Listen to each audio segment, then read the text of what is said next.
These awards are really important for the industry because they're the only ones where they really look at the environment, where the focus is on the environment. It almost doesn't matter what the packaging looks like, it's what it does and what its impact is. So to have something that focuses on that is really important. It's also quite interesting because I'm probably only focusing on its environmental impact, whereas my colleagues who are much more experienced packaging professionals are going, oh, isn't that interesting that it's changed that look or it does this? So it's interesting to see those challenges.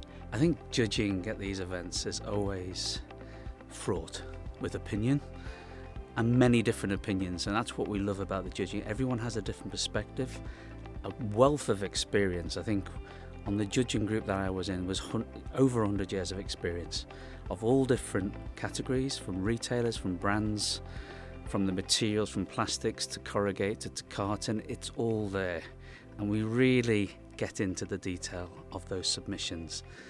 And you can tell from the pictures and the debates that you're going to see, there was a lot of heated conversation and perspective. And we're really critical on the kind of awards we give here. Anything you get in these judging events, anything you get as an award, take it as an accolade. Sustainability and environmental is such a complex area, and I think that it's great to have so many different people judging as well, because we all see things from a different angle. And what I'm really looking for is that entire supply chain. So where do we get to? What improvements have been made? How is it improved the original pack if it is replacing something? And then how do consumers interact with it? How do they dispose of it? And will it actually be recovered and repurposed back into packaging or reused? I think that's the key for me, is actually seeing it all the way through the life cycle of packaging, right through to disposal and then recovery as well. There are three things in my mind that circular economy stands for. It's the materials that are coming in, what are and how good are they? It's the way that those materials are used and reused in the system. And then the third part, which is often forgotten about, is what's coming out the back end, the waste essentially. Because in a circular economy there shouldn't be any waste. The materials should be circulating, being reused or recycled all the time. And I guess in a waste management business, we deal with the outflow of some of this stuff. So I'd like to see more packaging that deals with all three of those things rather than just one or two of them, if you like. I'm a packaging person. I like to roll my sleeves up and play with physical packaging. I think we've had years of talking about EPR coming, but in real terms, from a retailer's perspective, what is the cost of that? And in real terms, we didn't really get the detail until Christmas.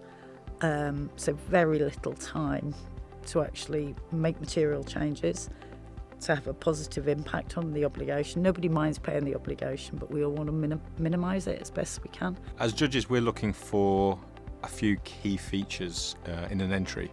We want to see progress. We want to see improvement. We want to see what changed. How did it move from where it was to where it is now?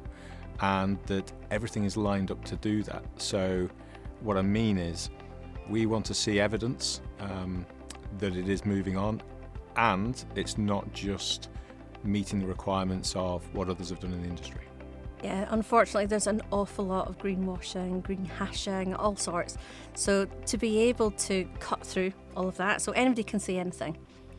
However, we need evidence to be able to back that up. And these awards, certainly a lot of the discussion is, has it been certified? Is there evidence to prove it? So we're actually looking for not just claims, but the evidence of those claims to make sure that we are giving the accolades to the packaging solutions that meet the benchmark for good, sustainable packaging going forward without the greenwashing that unfortunately we still see today.